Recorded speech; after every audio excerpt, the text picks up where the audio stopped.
তাহলে আমরা যে এতদিন জেনে আসলাম শিরক করলে ক্ষমা হয় না, শিরক করলে কখন ক্ষমা হয় না? কিয়ামতের মাঠে আল্লাহ মানুষের এমনও গুনাহ মাফ করে দিবে যেই গুনাহের জন্য মানুষ ক্ষমাই চায়নি। বলেন আল্লাহু আকবার। কিয়ামতের মাঠে আল্লাহ বান্দার এমনও গুনাহ ক্ষমা করে দিবে যার জন্য সে ক্ষমাও চায়নি। আল্লাহ ডেকে বলবে, এই গুনাহ করেছো? কেন? হ্যাঁ করেছি। যাও, তোমাকে ক্ষমা করে দিই। ওই দিন আল্লাহ সুবহানাহু ওয়া তাআলা এই যে স্বেচ্ছায় মানুষকে ক্ষমা করে দিচ্ছেন, যে লাওয়াতাই তুমুনি বিকরাবিল আরজি খাতায়া, আসমান জমিন পরিপূর্ণ গুনাহ নিয়ে যদি উপস্থিত হও তাহলে আমি আল্লাহ আসমান জমিন পূর্ণ ক্ষমা নিয়ে উপস্থিত হব। ওই দিন সব ক্ষমা করে দেবো যদি শিরক না থাকে। ওটা হলো ওই দিন। মানে কেউ যদি শিরক মুক্ত অবস্থায় পৃথিবী থেকে মৃত্যুবরণ করে, অথবা শিরক করে থাকলে দুনিয়াতেই তওবা করে নেয়, যতক্ষণ শ্বাস আছে ততক্ষণ সব গুনাহের ক্ষমা আছে, শিরকেরও ক্ষমা আছে। শিরক করেছে, তওবা করে নেবে। তাহলে এবার অন্য আর যে গুনাহগুলো আছে ছোটোখাটো, যেগুলোর জন্য বিপদে পড়তে পারে, এগুলো আল্লাহ চাইলে স্বেচ্ছায় কিয়ামতের মাঠে ক্ষমা করে দিয়ে তাকে জান্নাতে দিয়ে দিতে পারেন। কিন্তু কিয়ামতের মাঠে আল্লাহ ক্ষমা করবেন না, সেটা হলো শিরক। স্বেচ্ছায় ক্ষমা করবেন না, সেটা হলো শিরক। কিন্তু তওবা সব গুনাহের আছে, শিরকেরও আছে, যতক্ষণ শ্বাস আছে।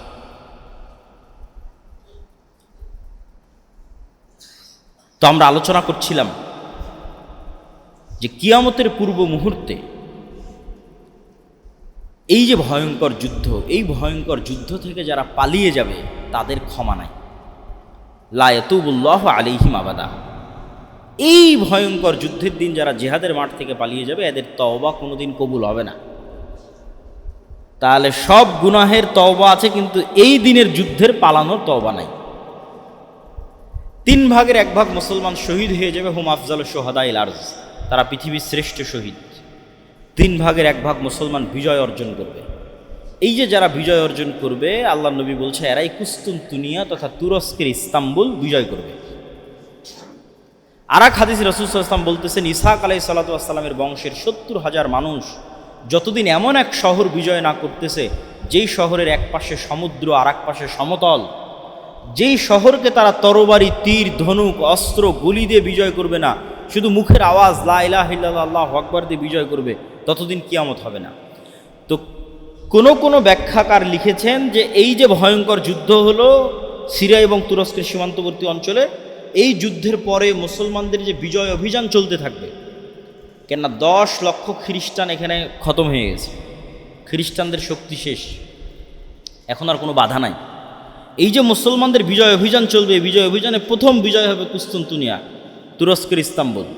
তো ওই হাদিস দ্বারা এটা উদ্দেশ্য হতে পারে, অথবা এই বিজয় অভিযান চলতে চলতে চলতে চলতে একদম ইউরোপের কলজার মধ্যে ঢুকে গিয়ে ইউরোপের বিশাল শহর ইতালির রাজধানী রোম পর্যন্ত পৌঁছে যাবে, এবং যখন রোমে পৌঁছে যাবে তখন আর অস্ত্র ব্যবহার করা লাগবে না, তখন তাকবীর দিয়ে রোম বিজয় হবে। ওটাও হতে পারে। তো এই কুস্তুনতুনিয়া বিজয় অথবা ইতালির রাজধানী রোম বিজয়, এই দুইটার কোনো একটা বিজয়ের পরে শয়তান মিথ্যা চিৎকার করে বলবে, দাজ্জাল তোমাদের বাড়িতে ঘরে ঢুকে গেছে। তবে এখানে তার আগে আরেকটা তথ্য শুনে নিই, এই যুদ্ধে কেমন মানুষ মারা গেছে। এই যুদ্ধে এত মানুষ মারা গেছে যে পাখি 1 মাস আকাশে উড়লে লাশের সারি শেষ হবে না। এত মানুষ মারা গেছে যে গনিমতের মাল ও মালের ওয়ারিস কেউ থাকবে না, যে আমি যদি গনিমতের মাল পাবো তো আমার বংশে কেউ বেঁচে নাই, তো কে ওয়ারিস হবে? মানুষ যে মারা গেছে তার যে সয় সম্পত্তি রেখে গেছে, কে ওয়ারিস হবে? তার পুরো বংশে যদি 100 জন থাকে তো মাত্র 1 জন বেঁচে থাকে। এই ভয়ঙ্কর ভয়াবহ যুদ্ধ হচ্ছে সেই যুদ্ধ। এই যুদ্ধের আরেকটা তথ্য রাসূল সাল্লাল্লাহু আলাইহি ওয়াসাল্লাম বলেছেন যে এই যুদ্ধে ইয়াখরুজু খিয়ারু আহলিল আরজ মিনাল মাদিনা, এই যুদ্ধে তৎকালীন বিশ্বের সবচেয়ে আল্লাহওয়ালা তাকওয়াবান পরহেজগার মানুষেরা মদিনা থেকে বের হয়ে আসবে সিরিয়ার এই যুদ্ধে অংশগ্রহণ করার জন্য। যাদেরকে রোমান খ্রিস্টানরা বলবে তোমাদের সাথে তো আমাদের কোনো সমস্যা নেই, তোমরা কেন এই যুদ্ধে অংশ নিচ্ছ, তারা বলবে আমরা আমাদের সিরিয়ার ভাইদের একাই ছেড়ে দিতে পারি না, এই জন্য আমরাও এই যুদ্ধে অংশ নিব। তথা মদিনা এবং সিরিয়ার মানুষেরা হবে এই বিশাল মুজাহিদ বাহিনীর একটা বড় অংশ, সিরিয়ার মানুষ এবং মদিনার মানুষ। তো এই যে এই যুদ্ধের পরে খ্রিস্টানদের যে পরাজয় হয়ে গেল, এদের তো আর কিছু বাকি নাই, এখন বিজয়ের পর বিজয়, বিজয় চলতে চলতে ইতালির রাজধানী রোম পর্যন্ত পৌঁছতে পারে মর্মে কিছু হাদিসের ব্যাখ্যা এবং কিছু জয়ীফ হাদিস দ্বারাও প্রমাণিত হয়, আল্লাহ ভালো জানে। অথবা তুরস্কের ইস্তাম্বুল পর্যন্তই শেষ। তুরস্কের ইস্তাম্বুল হোক অথবা ইতালির রাজধানী রোম হোক, শয়তান যখন আকাশ থেকে চিৎকার করে বলবে তোমাদের বাড়িতে দাজ্জাল প্রবেশ করেছে, তখন এই মুমিন মুজাহিদরা হতভম্ব হয়ে যাবে, কেন এটা পৃথিবীর সবচেয়ে বড় ফিতনা, দাজ্জালের আগমন। তখন তারা দাজ্জাল সত্যি এসেছে কি না এই ভয়ঙ্কর শকিং নিউজে যুদ্ধ বাদ দিয়ে, বিজয় অভিযান বাদ দিয়ে আবার ফিরে আসবে সিরিয়াতে। তো এখনও দাজ্জাল বের হয়নি, কিন্তু সিরিয়ার রাজধানী দামেশকে ফিরে আসতে আসতে দাজ্জাল সত্যি বের হয়ে যাবে। দাজ্জাল সত্যি সত্যি প্রকাশ পাবে, এবং দাজ্জাল প্রকাশ পাওয়ার পর তার যে ফিতনা হবে, সে ফিতনা খুব ভয়াবহ। রাসূল সাল্লাল্লাহু আলাইহি ওয়াসাল্লাম বললেন তার গতি হবে কাগাইসিন ইস্তাদবারাতহুর রিহ, আকাশের ঝড় বৃষ্টি হলে মেঘমালার গতি যেমন থাকে তেমন। তার পৃথিবীতে বসবাস হবে 40 দিন, একদিন 1 বছর, দ্বিতীয় দিন 1 মাস, তৃতীয় দিন 1 সপ্তাহ। এবং সে যেই অঞ্চল দিয়ে যাবে, যে অঞ্চলের মানুষ ঈমান আনবে, তাদের ধন সম্পদ মৌমাছি যেভাবে মধুর চাকের পিছনে ছোটে, ধন সম্পদ টাকা পয়সা ওই এলাকার মানুষের পিছনে ওইভাবে ছুটবে, আরামায়েশ। আর যারা ঈমান আনবে না, তাদের কোনো খাবারই থাকবে না, যেহেতু জমিনও ফসল উৎপাদন করবে না, সেহেতু পাতাও থাকবে না। তো কি খাবে? এরকম কাঠ, তীর ধনুক কাঠ, এগুলো চাবিয়ে চাবিয়ে এগুলোর মধ্যে থেকে যদি কোনো রস বের হয়, সেটা তখন মানুষ খাবে। এটা হচ্ছে আমার হাদিস। কেন? যেহেতু জমিন একটা ঘাসও উৎপাদন করবে না, তাহলে তো ঘাসও পাবে না, পাতাও পাবে না। তাহলে কী পাবে? আগে থেকে বাড়িতে থাকা যে কাঠ খড় যেগুলো ছিল সেগুলো চাপাবে। এরকম ভয়ঙ্কর দুর্ভিক্ষের মধ্যে পড়ে যাবে মুসলমানরা, যারা ঈমান না আনবে না দাজ্জালের উপর তারা। এবং দাজ্জালের এই অলৌকিক ক্ষমতা যে মৃতকেও জীবিত করতে পারে, জান্নাত থাকবে, জাহান্নাম থাকবে, সব থাকবে। এই অলৌকিক ক্ষমতাকে মোকাবেলা করার জন্য আর এক অলৌকিক ক্ষমতাধর ঈসা আলাইহিস সালাতু ওয়াস সালাম আসবেন, যার অলৌকিক ক্ষমতা এত ভয়ঙ্কর, এরকম নিঃশ্বাস তার যতদূর পর্যন্ত যাবে, এতদূর যে কাফের থাকবে সে নিঃশ্বাসে মারা যাবে। এইরকম অলৌকিক ক্ষমতা সম্ভব, নিঃশ্বাসে কাফের মারা যাবে। এবং দেখলে দাজ্জাল মারা যাবে, অস্ত্র প্রয়োগ করা লাগবে না। দাজ্জাল চোখ দিয়ে দেখবে ঈসা আলাইহিস সালাতু ওয়াস সালামকে, দৃষ্টিতে সে মারা যাবে। কিন্তু তাকে মরতে দেওয়া হবে না, ঈসা আলাইহিস সালাতু ওয়াস সালাম তাকে নিজে হাতে হত্যা করবে। বাবিলুদ, যা ইসরায়েলের রাজধানী তেল আবিব থেকে অতি নিকটে। এবং দাজ্জালের এই ফিতনার সাথে আরেকটি জিনিস খুব গুরুত্বপূর্ণভাবে জড়িত, সেটি হচ্ছে দাজ্জাল কোথায় আছে, দাজ্জালের ফিতনা থেকে আমরা বাঁচব কীভাবে। তো দাজ্জাল কোথায় আছে মর্মে তামিম আদ-দারির একটি হাদিস খুব প্রসিদ্ধ, যে এক সমুদ্র সফরে তামিম আদ-দারি বের হলো 30 জন মানুষ নিয়ে। ঝড় বৃষ্টিতে নৌকার কোনো দিক থাকলো না, সমুদ্রের ঢেউ তাদের নিয়ে খেললো 1 মাস। 1 মাস পর যখন ঝড় বৃষ্টি থামলো, এক দ্বীপে গিয়ে ভিড়ল।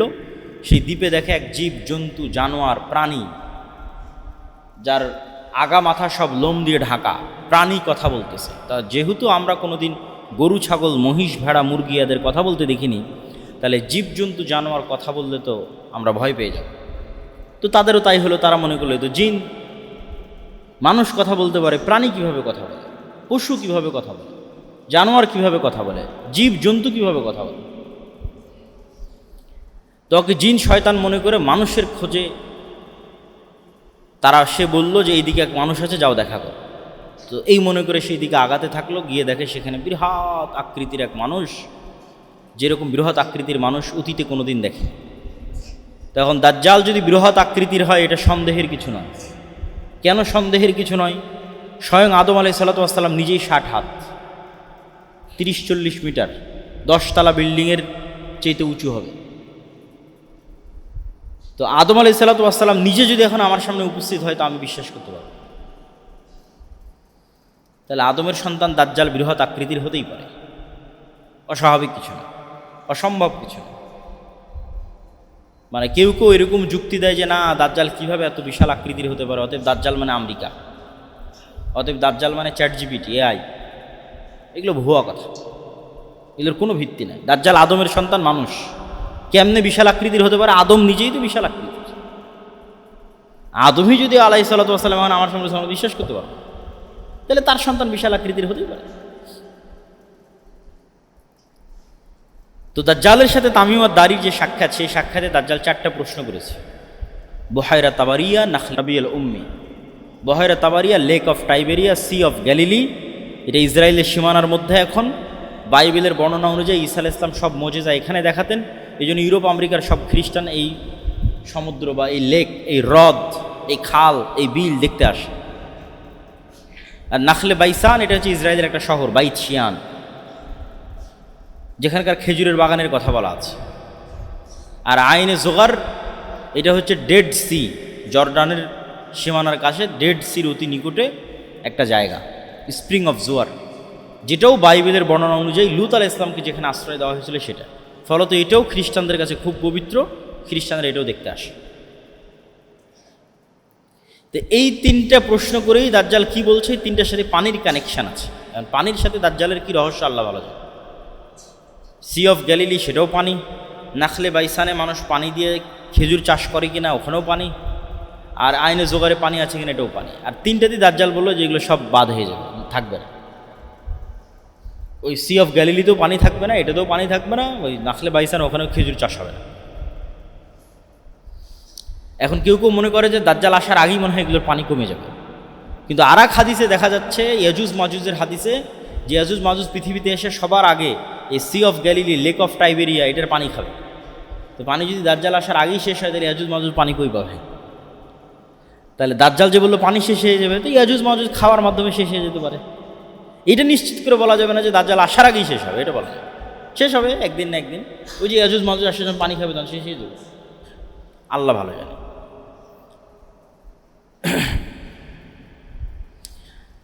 তো দাজ্জালের এই ফিতনা থেকে ঈসা আলাইহিস সালাতু ওয়াস সালাম যখন মুমিন এবং মুসলমানদের মুক্তি দিবেন, তখন আল্লাহ ঈসা আলাইহিস সালাতু ওয়াস সালামকে বলবে, যেই নবীর হাতে পৃথিবীর সবচেয়ে বড় ফিতনা ধ্বংস হলো, সেই নবীকে আল্লাহ বলবেন যে এখন যারা বের হবে তার সাথে তুমিও পারবে না। দাজ্জালের সাথে তো মুমিন মুজাহিদেরা পারেনি, তুমি ঈসা তোমাকে পাঠালাম, তুমি পেরেছো। এখন যারা বের হবে তাদের সাথে তুমিও পারবে না। অতএব মুমিন মুজাহিদের নিয়ে তুর পাহাড়ে আশ্রয় নাও, এখন বের হবে ইয়াজুজ মাজুজ, এদের সাথে আমার কোনো বান্দা এদের মোকাবেলা করতে পারবে। এদের সংখ্যা এত বেশি যে রাসূল সাল্লাল্লাহু আলাইহি ওয়াসাল্লাম বলছেন, আদমের সন্তানের প্রত্যেক 1000-এ 999 জন জাহান্নামে যাবে। প্রত্যেক 1000-এ 999 জন জাহান্নামে যাবে, আদমের সন্তান প্রত্যেক 1000-এ।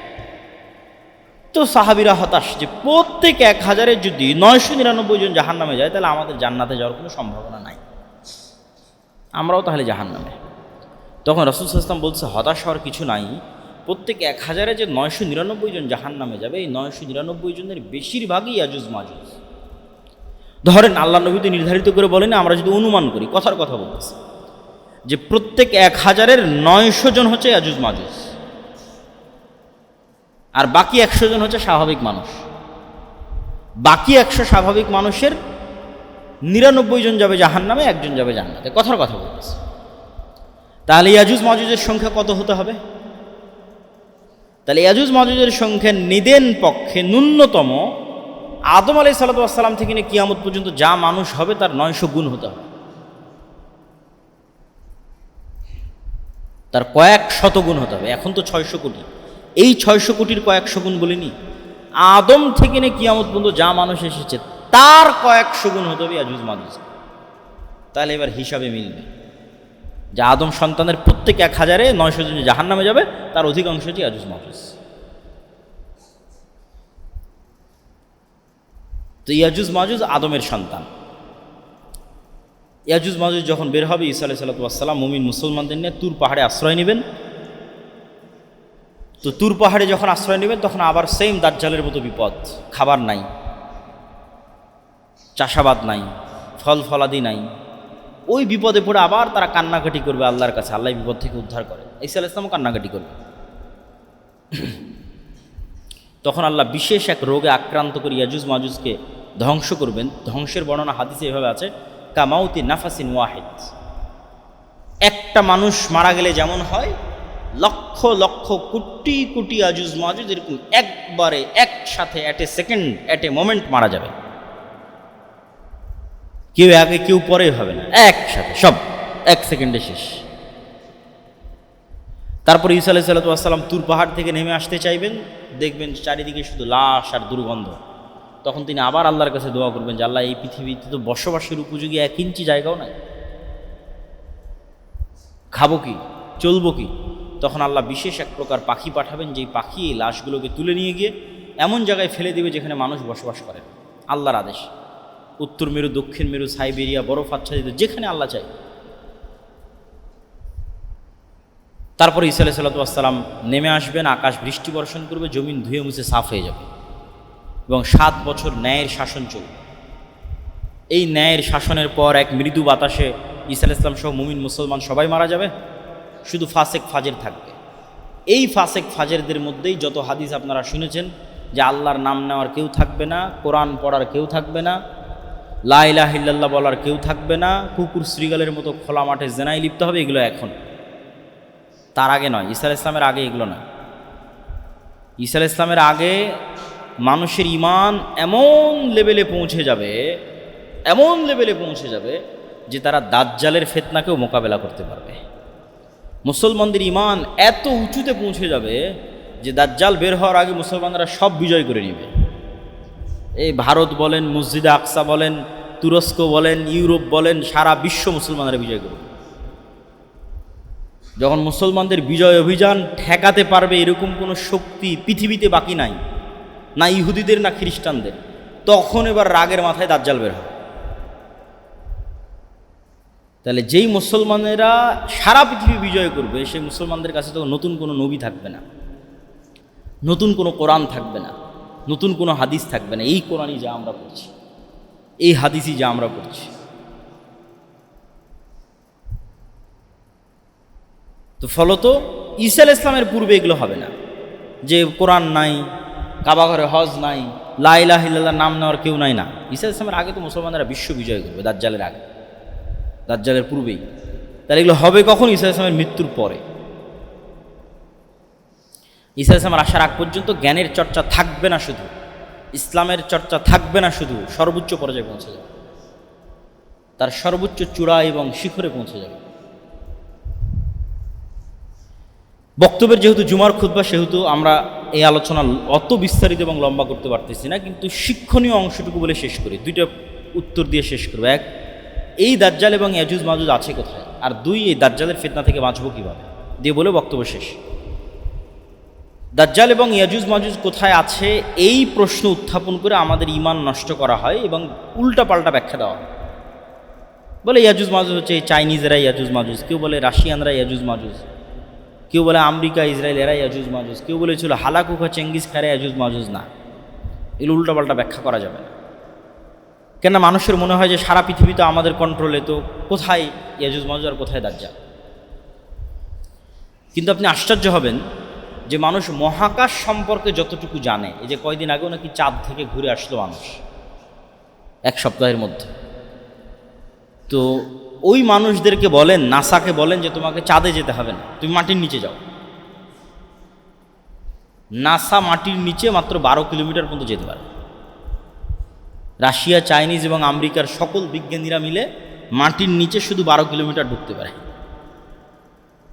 তারপরে আর কোনো যন্ত্রই টিকে না, সব আগুনে জ্বলে পড়ে ছারখার হয়ে যায়, এরকম কোনো যন্ত্রই আর আবিষ্কার হয়। তাহলে মানুষ মহাকাশে যত দূর গেছে, ঠিক তার উল্টা চিত্র মাটির নিচে। কিচ্ছু জানে না মানুষ মাটির নিচে কি আছে, কিছুই জানে না। 12 কিলোমিটারের পরে কি আছে মানুষ জানে না। আর জানার শক্তি এবং ক্ষমতার কনফিডেন্সও মানুষের নাই, বিজ্ঞানীদের নাই। ঠিক মানুষ মহাকাশে যত দূর গেছে তার উল্টা চিত্র মহাসমুদ্রে। মহাসমুদ্রের এমনও জায়গা আছে, এমনও গভীর খাদ আছে যেগুলোতে পৃথিবীর কোনো যন্ত্র কাজ করে না, কোনো নেভিগেশন, কোনো ইন্টারনেট নেটওয়ার্ক। এই জন্য ওগুলো দিয়ে কোনো জাহাজও যায় না, ওগুলোর উপর দিয়েও কোনো উড়োজাহাজ যায় না।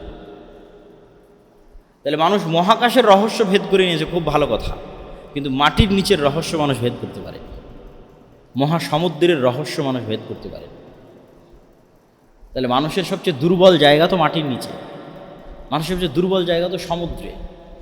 এটা সম্পর্কে মানুষ কিছুই জানে না, জানার ক্ষমতাই নাই, জানবে কীভাবে, সম্ভবই না। তাহলে সব আমার কন্ট্রোলে, এটা ভুল কথা। অতএব আল্লাহ সুবহানাহু তাআলা আলা কুল্লি শাইইন কাদির। আমাদের এখানে এই মসজিদে এখন ফেরেশতারাও আছে, তো আমরা দেখতে পাচ্ছি। আল্লাহ চাইলে এভাবেও আড়ালে রাখতে পারে দাজ্জাল ইয়াজুজ মাজুজকে, ফেরেশতা এবং জিনকে যেভাবে আড়ালে রেখেছে। আর এর হাজারো প্রমাণ সৃষ্টিজীবে আছে। কুকুর, আমার এই দাড়ি কালো, এটা কুকুর দেখতে পায় না, তাহলে ও আমাকে চিনে কীভাবে? আমার গন্ধে। এই মসজিদের মধ্যে যেটা পাখি ঢুকে, তাহলে ওই ফাঁকগুলো বের করতে পারবে না, দেওয়ালের সাথে কাঁচের সাথে বাড়ি খাবে। সাপ আপনাকে ভিন্নভাবে দেখে, আপনি যেভাবে সাপকে দেখতেছেন আর আপনি আর এক মানুষের সাপও হবে না। তো এরকম আমরা ফেরেশতা এবং জিনকে দেখতে পাচ্ছি না, ওরা আমাদের দেখতে পাচ্ছে।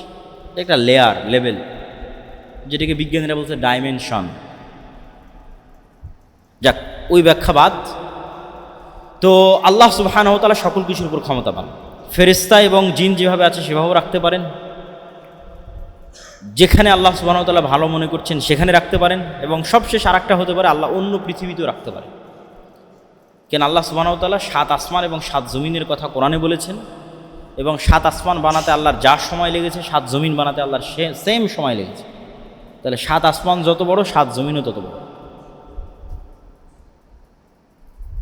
এই জন্য অন্য জমিনেও আল্লাহ সুবহানাহু ওয়া তাআলা যদি রাখেন ইয়াজুজ মাজুজকে এবং দাজ্জালকে, তো এটা অসম্ভব, অস্বাভাবিক, ইম্পসিবল না। কিন্তু রেখেছেন অন্য জমিনে, এটাও নিশ্চিত করে বলা যাবে। কিন্তু নাই অন্য জমিনে, এটাও বলা যাবে। দাজ্জালের ফিতনা থেকে বাঁচবেন কিভাবে? দাজ্জালের ফিতনা থেকে বাঁচার ক্ষেত্রে বেশিরভাগ সময় সূরা কাহফের কথা বলা হয়েছে। সূরা কাহফে 4টা ব্যতিক্রম ঘটনা আছে। একটা ঘটনা তো আসহাবে কাহফ গর্তের মধ্যে হারিয়ে গেল। একটা ঘটনা জুলকারনাইন ইয়াজুজ মাজুজকে দেওয়াল দিয়ে ঘিরে দিল, এগুলো সূরা কাহফের ঘটনা। একটা ঘটনা মুসা আর খিজির আলাইহিস সালাতু ওয়াস সালামের ঘটনা। আর একটা ঘটনা 2 ভাইয়ের বাগান এক রাতের মধ্যে নিমিষে ধ্বংস হয়ে যাবে। এই 4টা গুরুত্বপূর্ণ ঘটনা সূরা কাহফে আছে। এই 4টা ঘটনার সারমর্ম শিক্ষা যা, ওঠেই মানুষকে দাজ্জালের ফিতনা থেকে বাঁচাতে পারে। তো খিজির আলাইহিস সালাতু ওয়াস সালামের ক্ষেত্রেও অনেক গবেষক প্রশ্ন উত্থাপন করেছে। কেন নিশ্চিত জ্ঞান তো কারো কাছে নাই, এই জন্য নিশ্চিত দাবি করা যাবে না, কিন্তু প্রশ্ন অবশ্যই করা যায়। প্রশ্নটা কি? যে খিজির আলাইহিস সালাতু ওয়াস সালাম যদি পৃথিবীরই হতেন, তাহলে আল্লাহ মুসা আলাইহিস সালামকে বলে দিতেন অমুক গ্রামে, অমুক শহরে, অমুক দেশে যাও, খিজির আছে। এইভাবে আল্লাহ সুবহানাহু ওয়া তাআলা ঠিকানা না দিয়ে বললেন মৃত মাছ ভেজে ব্যাগে নিয়ে নাও, সমুদ্রের ধার দিয়ে হাঁটতে থাকো, যেখানে ওই মাছ জীবিত হয়ে সমুদ্রে চলে যাবে ওখানে পাবা। আবার যখন খিজির আলাইহিস সালাতু ওয়াস সালামকে পেলেন, খিজির আলাইহিস সালাম সালাম, কী ব্যাপার, দুনিয়াতে সালাম কে দেয়? জান্নাতের সালাম। তুমি কোন মুসা? আমি নবী মুসা। তারপরে এমন সব অ্যাবনর্মাল ঘটনা ঘটতেছে যেগুলো পৃথিবীর ফিজিক্সে সম্ভব নয়। যেমন ওই মাছের জীবিত হয়ে সমুদ্রে যাওয়া ফিজিক্সে সম্ভব নয়, পৃথিবীর ল রেগুলেশনে। ঠিক এটাও সম্ভব নয় যে আপনি দেখবেন এই বাচ্চাটা বড় হয়ে ভবিষ্যতে তার বাপ মাকে হত্যা করবে, তাই অতীতে আমি ওই বাচ্চাকে জবাই করে দিচ্ছি। এটা খিজির আলাইহিস সালাতু ওয়াস সালাম মুসা আলাইহিস সালামের সামনে করেছে। তো খিজির আলাইহিস সালাতু ওয়াস সালাম এই পৃথিবীরই, এটা যেমন নিশ্চিত করে বলা যাবে না, ঠিক এটাও বলা যাবে না যে খিজির আলাইহিস সালাতু ওয়াস সালাম অন্য পৃথিবীর নন, এটাও বলা যাবে। তো সূরা কাহফের যে ঘটনাগুলো আছে, এই ঘটনাগুলোর সুরাহা পৃথিবী যখন ধ্বংস হবে, দাজ্জাল, ইমাম মাহদী, ইয়াজুজ মাজুজ যখন বের হবে তখন হয়ে যাবে। এই জন্য সূরা কাহফের কথা বারবার বলা আছে। সূরা কাহফে ইয়াজুজ মাজুজের কথা আছে, জুলকারনাইন ইয়াজুজ মাজুজকে বন্দী করে আসছে, ওগুলো মানুষ মিলাতে পারবে। এবং আল্লাহ সুবহানাহু ওয়া তাআলার সুন্নাত এমনই যে আল্লাহ সুবহানাহু ওয়া তাআলা যখন কোনো কিছু ঘটান, মোজেজা ছাড়া সব কিছু কোনো না কোনো একটা কারণের মাধ্যমে হয়, সিস্টেমে হয়। ইউসুফ আলাইহিস সালাতু ওয়াস সালামকে জেল থেকে বের করবেন, তাই জিবরাইল এসে জেলখানার মধ্যে থেকে বের করে নিয়ে যায় দিল, এটা না। কোনো একটা ঘটনা ঘটতেছে, ঘটনার প্রেক্ষাপটে ইউসুফ আলাইহিস সালাম জেল থেকে বের হচ্ছে। ইউসুফ আলাইহিস সালামকে কুয়া থেকে উঠাতে হবে, তাই ফেরেশতা কুয়া থেকে উঠিয়ে দিলে, এটা না। কোনো একটা ঘটনার প্রেক্ষাপটে ইউসুফ আলাইহিস সালাম কুয়া থেকে উঠতেছে। সাধারণত আল্লাহর সুন্নাত এমনই, মুজিজা যেগুলো ঘটে সেগুলোর কথা বাদ দিল। তো সেক্ষেত্রে দাজ্জাল আসলে একদিন 1 বছর হবে, একদিন 1 মাস হবে, একদিন 1 সপ্তাহ হবে, এটা এমনিই হবে, এটা আল্লাহর সুন্নাতের সাথে যায় না। বরং কোনো ঘটনাক্রমে হবে, কোনো ঘটনার ধারাবাহিকতায় হবে, এটাই সুন্নাতের সাথে যায়। সেই ঘটনা এমন ভয়াবহ ঘটনা যে ওই ঘটনার চাপ সামাল দিতে সূর্য আর পৃথিবীর স্বাভাবিক হতে সময় লাগবে, একদিন লাগবে 1 বছর, একদিন লাগবে 1 মাস, একদিন লাগবে 1 সপ্তাহ, তারপরে এরা স্বাভাবিক হতে পারবে, যে আবার আগের 24 ঘন্টার যে দিন রাত সেটাতে ফিরে যেতে পারবে। ঘটনা এত ভয়াবহ ঘটেছে, ঘটনা এত ভয়াবহ ঘটেছে যে এই ঘটনার ভয়াবহতার পাল্টা প্রতিক্রিয়া সামাল দিতে এখন একদিন হবে 1 বছর, একদিন হবে 1 মাস, একদিন হবে 1 সপ্তাহ, তারপর আবার স্বাভাবিক অবস্থায় ফিরে গেছে। সেই ঘটনা কি সেটা আমরা জানি না, কিন্তু সেটা ভয়ঙ্কর ব্যতিক্রম কোনো ঘটনা। যদি ওইভাবে হয় তাহলে আল্লাহর সুন্নাতের সাথে মিলে। আল্লাহ সাধারণত এইভাবেই ঘটান। হ্যাঁ, আল্লাহ চাইলে সূর্য এবং পৃথিবীকে আদেশ দিয়েও একদিন 1 বছর করতে পারেন, একদিন 1 মাস করতে পারেন, একদিন 1 সপ্তাহ করতে পারেন, এটাও অসম্ভব না। কিন্তু সাধারণত আল্লাহ এমন করেন না। সাধারণত কোনো ঘটনার ধারাবাহিকতায়, পরিপ্রেক্ষিতেই, প্রেক্ষাপটে এগুলো ঘটতে থাকে। ফলত দাজ্জালের আগমনের সাথে সংশ্লিষ্ট যে বিষয়গুলো, এই বিষয়গুলো সূরা কাহফের যে ব্যতিক্রম ঘটনাগুলো আছে এগুলোর চাইতেও ব্যতিক্রম। মানে আপনি দাজ্জালের ঘটনার উপর বলবেন যে আমি ঈমান আনতে পারতেছি না, তাহলে এগুলো তো আল্লাহ অতীতে ঘটেছে বলতেছে। মানে ইয়াজুজ মাজুজকে অতীতে জুলকারনাইন দেখে এসেছে এবং এক জায়গায় বন্দি করে এসেছে, এটা অতীতে ঘটা ঘটনা। সময়ের আপেক্ষিকতা আপনি বিশ্বাস করতে চাচ্ছেন না? আসহাবে কাহফের সময়ের আপেক্ষিকতা তো অতীতে ঘটে গেছে, 309 বছর। তো সূরা কাহফের এই ঘটনাগুলোর প্রতি আমাদের ঈমান যত মজবুত হবে, আমাদের বিশ্বাস যত মজবুত হবে, পরকালের প্রতি আমাদের ঈমান যত মজবুত হবে, এবং সবচেয়ে বড় কথা যেটা বলে বক্তব্য শেষ করে দেবো, খুতবা শেষ করে দেবো, ঈসা আলাইহিস সালামের আগমন, দাজ্জালের আগমন, ইমাম মাহদির আগমন, ইয়াজুজ মাজুজের আগমন, এগুলোর চেয়েও বড় ঘটনা হচ্ছে কোরআন এবং মুহাম্মদ সাল্লাল্লাহু আলাইহি ওয়াসাল্লামের আগমন। কেন? নতুন কোনো কোরআন তখন আসবে না। ঈসা আলাইহিস সালাম এই কোরআনের উপরে আমল করবে, রাসূল সাল্লাল্লাহু আলাইহি ওয়াসাল্লামের এই হাদিসের উপরে আমল করবে। তাহলে আসল ঘটনা কিন্তু আগেই ঘটে গেছে। এই কোরআন, এই হাদিসকে কাজে লাগিয়ে মুসলমানেরা এমন লেভেলে যাবে যে বিশ্ব বিজয় করবে। তাহলে কবে কি হবে, কবে কি ঘটবে, এটা চিন্তা না করে ওই কোরআন তো আমাদের কাছেই আছে। দাজ্জাল যেই নবীকে মানতে বলেছে, তামিম আদ-দারিকে, ওই নবীর হাদিস আমাদের সামনে আছে। তাহলে আমাদের কাজ ওই কোরআন এবং ওই হাদিসের উপর আমল করা। আর আমাদের প্রত্যেকের কিয়ামত আমাদের মৃত্যু। কিয়ামত মানে কি? পরকাল দেখা। তা আপনি মরলেই তো পরকাল দেখবেন, মরলেই কবরে যাবেন, ফেরেশতাদের দেখবেন, কবরে আযাব দেখবেন, জান্নাতের সুন্দর বাতাস দেখবেন, জাহান্নামের আগুনের তাপ দেখবেন, সবই দেখবেন, পরকালের সব দেখে নেবেন। তার কি দেখতে বাকি থাকবে? কিয়ামত হতে তো আর বাকি থাকবে। তাহলে মৃত্যুই কিয়ামত। তাহলে আমাদের কাজ কি? যেহেতু সবচেয়ে বড় ঘটনা আগেই ঘটেছে, নতুন কোরআন আসবে না, নতুন নবী আসবে না, আর আমাদের মৃত্যুই আমাদের কিয়ামত, তাহলে আমাদের এই কোরআন এবং হাদিসের উপর আমল করতে হবে। আর দাজ্জালের ফিতনা থেকে সে বাঁচতে পারবে না যার 1 টাকা অবৈধ টাকার প্রতি লোভ আছে, ও দাজ্জালের ফিতনা থেকে বাঁচতে পারবে। ওই আসহাবুল উখদুদের মতো আগুনে ঝাঁপিয়ে পড়ার মতো ঈমান যাদের থাকবে, যারা ওই আগুনের মধ্যে জান্নাত দেখতে পাবে, এরা দাজ্জালের ফিতনা থেকে বেঁচে থাকতে পারবে। যারা মরার জন্য প্রস্তুত থাকবে কিন্তু ঈমান বিক্রি করতে প্রস্তুত থাকবে না, এরাই দাজ্জালের ফিতনা থেকে বেঁচে থাকবে। এবং আমাদের আল্লাহর পথে যাত্রা মূলত ঈমান মজবুত করার উদ্দেশ্যেই লেখা। এই বইটা প্রত্যেক স্কুল, কলেজ, মসজিদ, মাদ্রাসায় পাঠদান করানো উচিত এবং মাসিক আল ইতিসাম সহ অন্য সকল পত্রিকাগুলো সংগ্রহ করা উচিত। আমাদের সাথে মক্তব কার্যক্রম এবং জামিয়া সালাফের সাথে মুআদালা কার্যক্রম, এগুলোর সাথে সম্পৃক্ত হওয়া উচিত। আমরা আল্লাহ সুবহানাহু ওয়া তাআলার কাছে দোয়া করি, আল্লাহ সুবহানাহু ওয়া তাআলা এই জামিয়া সালাফে সহ আমাদের সকল প্রতিষ্ঠানগুলোকে কবুল করুক। আল্লাহুম্মা আমিন।